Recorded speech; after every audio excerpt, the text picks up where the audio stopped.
Real wealth doesn't need to prove itself. There's a question people love to ask. Are truly rich people always quiet about their wealth? Not always. Luxury bags that cost thousands. Watches that cost a car. Sports cars that cost a house. Private jets. Yachts. Those things exist for a reason. Some wealthy people genuinely enjoy them. Let's be honest, if the rich didn't buy luxury, luxury wouldn't be a booming industry. But the spending habits of wealthy people and the spending habits of ordinary people aren't on the same level. If I had to describe the difference in one word, it would be this: ease. Before we go deeper, follow the channel if you want more truths about money and a faster path toward financial freedom.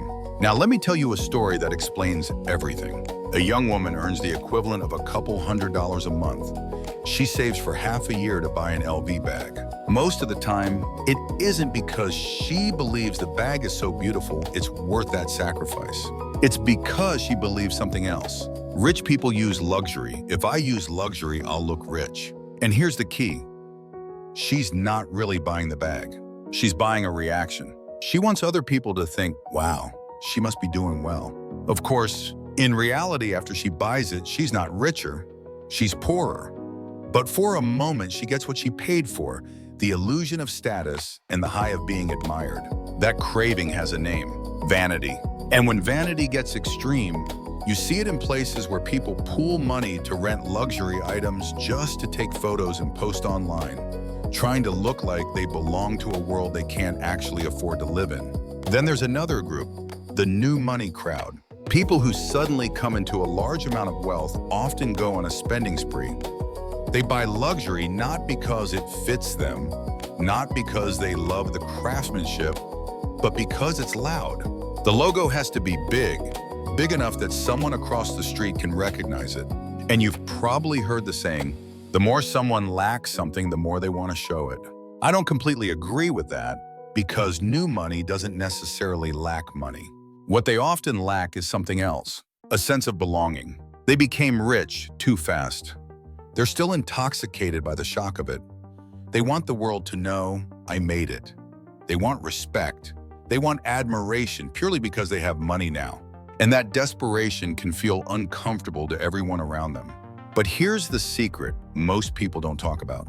Even the new rich person can feel uncomfortable, because deep down, sometimes they don't fully believe it themselves. So they keep showing it again and again, almost like they're trying to convince both the world and their own mind. Yes, it's real. I'm really wealthy. Now let's compare that with something else. The opposite of new money isn't just old money. It's a lifestyle that feels like a different species of confidence. Call it aristocratic wealth, generational wealth, or simply people who have lived with money for a long time. The core difference isn't that they never buy expensive things. It's that they rarely feel the need to broadcast it. It's not because they don't want recognition. It's because they don't want recognition from people who wouldn't understand it anyway. In their world, status isn't proven to the crowd. It's recognized quietly by insiders. Even luxury brands understand this. The loud logos, the ones that scream, are often the entry-level products. Popular, recognizable, and not the most expensive. But the truly expensive items, the rare pieces, limited editions, they're often subtle. Take a bag like a Hermes Birkin, for example. It can cost $10,000 and up, and sometimes it looks almost simple. If you don't know fashion, you might not even recognize it, let alone guess the price. And that's the point. A wealthy person might spend a huge amount on that bag, but not to impress everyone, because they don't care about approval from people who don't understand what it is. What they care about is this quiet moment. Two people pass each other. One notices the detail. The other notices the detail. They exchange a small smile. No words needed. It's a silent signal. We live in the same world. That's the social meaning of luxury for them. Not showing off to the masses, just being understood by the few. And that's why many people say real old money feels humble, polite, and low-key around ordinary people. Not because they're pretending to be small, but because they're already certain of who they are. They don't need envy to confirm it. So to ordinary people, the vibe feels different. More calm, more refined, more untouchable. And this calmness, this ease often comes from not trying. But here's where it gets interesting. Is there a level beyond old money? In terms of net worth, it's hard to measure. But in terms of mindset, yes, because there's a type of person who steps completely outside the status game. While new money competes with logos and old money competes with subtle signals, this person isn't competing at all. They don't use material things to define themselves or to judge others. They might carry a luxury bag one day and a cheap bag the next. To them, a bag is a tool, an accessory, something that matches the situation and holds their stuff. If they carry something expensive, they don't look down on someone who carries something cheap. If they carry something cheap, they don't feel inferior next to someone carrying luxury. They don't use objects to locate themselves in society. That attitude is a different kind of ease, the highest kind. Not self-degrading, not arrogant, just free. Now you might think, that sounds like self-deception. Because come on, expensive things and cheap things aren't the same, right? True, but the people who reach this level aren't lying to themselves. That calm only comes from two types of people. First, people who have actually seen the world. They've experienced the best. They've walked into rooms most people only see on TV. They've used high-end things long enough that the novelty died. To them, a Michelin star restaurant and a street food stall are both just food. A luxury bag and a basic bag are both just bags. They no longer attach identity to objects because they've outgrown the need. Second, people who deeply understand themselves. They have a strong internal certainty about their value. They don't need a brand to prove it to anyone, no matter who's watching. There's a story about a woman who worked closely with one of Asia's most famous tycoons. When she earned her first serious paycheck, she walked through a luxury shopping district. She could have bought anything she wanted, but she didn't buy a single thing. At first, that looks like self-control. Later, you realize it's something deeper. She knew who she was. She understood that the most valuable thing in her life wasn't a bag. It was her talent, her mind, her future.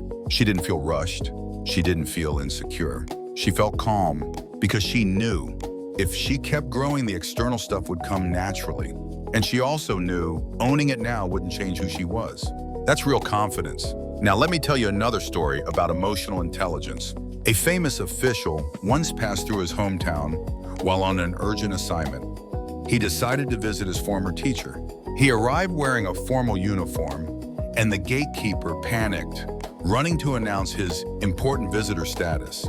The official stopped him immediately and said, "Don't announce me. Can you lend me regular clothes?" His assistant was confused. Why? He said, "If I walk in wearing my uniform, my teacher will feel pressure. There will be distance between us. I want him to feel comfortable like old times." So he took off the symbols of status to protect someone else's dignity. Most people can't do that because most people are chasing the feeling of being above others. But the truly mature person is thinking about how others feel in the room. I once had a friend in Singapore, an investor known in his field. At work, he dressed sharply, premium suits, perfect details, the whole thing. But every time he attended a class reunion, he wore a plain t-shirt and took a taxi. He left his luxury car in the garage. People asked him, "Why do you dress down like that?" He said, "Most of my classmates don't have the same financial life I do. Not because they didn't work hard, because I was lucky. I was born here. My parents were first-generation successful entrepreneurs. My starting point was higher." Then he said something I'll never forget. "I'm not going to turn a reunion into a comparison. I want everyone to feel relaxed. I want us to feel like we did back then." That's not just humility. That's class. A real gentleman doesn't brag about how much he pays in taxes or how many people he's been with. People who are psychologically mature don't need to broadcast titles, achievements, or money because they know the world is full of people who have less, and that awareness creates restraint. The more spiritually mature someone becomes, the more they can empathize with other people's struggles. And empathy is not weakness. Empathy is power. It's dignity. It's quality.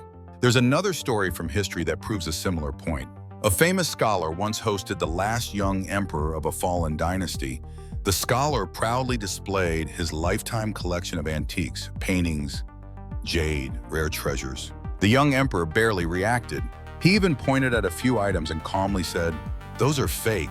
The scholar didn't believe it until he checked. Experts confirmed the emperor was right. So the scholar asked him, "How did you know?" The emperor said, "I don't know the formal methods you use. I just looked at them and felt they didn't match what I had at home." That moment shattered the scholar's pride because he realized what was truly valuable wasn't the collection. It was the emperor's calm perspective, his effortless reference point, his ease. Many people feel proud of what they own, but people who truly own don't need to be proud of owning, because when you've seen a bigger world, you stop mistaking your small corner for the whole universe. This is why people say someone who hasn't truly seen the world is easily trapped in their shell. They think what they have is the best, forgetting how wide reality is. Look at some real examples. One of the wealthiest businessmen in Asia famously wore suits for years and kept old shoes in rotation. A legendary American investor, regularly ranked among the richest, was known for simple daily routines and inexpensive meals. A famous tech founder drove a modest car and wore plain clothes. These people aren't cheap. They're just not using purchases as therapy. They've seen enough to know what matters. And when you experience more hardship, your perception becomes deeper. Your self-awareness becomes sharper. You recognize your own limitations and you become more clear about what you truly need. Eventually, life moves from complexity to simplicity, from proving to living. Now, social media tries to pull us the other way. It turns life into a stage. It makes us measure ourselves using other people's reactions. There's an episode of a popular sci-fi series that captures this perfectly. In that world, everyone rates each other from 1 to 5 stars. Your score determines where you live, what you can access, how you're treated. So people become obsessed with approval. They smile when they don't want to. They pretend when they don't feel it. They wear masks for points. And the pressure breaks them. It's not fiction anymore. It's a metaphor for real life. One of the biggest signs of maturity is the day you stop caring so much about what other people think. Because one of the greatest pains in life is using other people's standards to control your own story. I once heard a story about a professional who attended an industry dinner. People were eating while bragging, fundraising, luxury trips, villas, one after another. Then the host recognized this quiet man at the corner, rushed over, thanked him, and personally handed him a business card. Suddenly, everyone's attitude changed. People gathered around, trying to figure out who he was. He simply smiled and said, "I'm just a researcher." Later, someone asked why he didn't reveal his real identity. He was leading a research project funded by millions, work that could generate hundreds of millions. He said, "So what? I'm still a husband, a father. I still have a mortgage. I still deal with everyday life like everyone else. I don't need strangers to confirm my value." That's it right there. Many people want to live inside admiration. They will expose status without limit just to feel respected.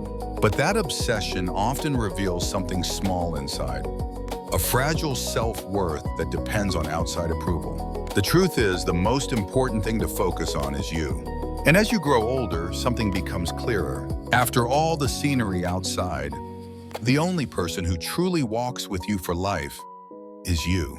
Real wealth is not only about how much money you have. It's about how you understand money and how you use it. Real wealth is an inner fullness, a clear sense of self-worth.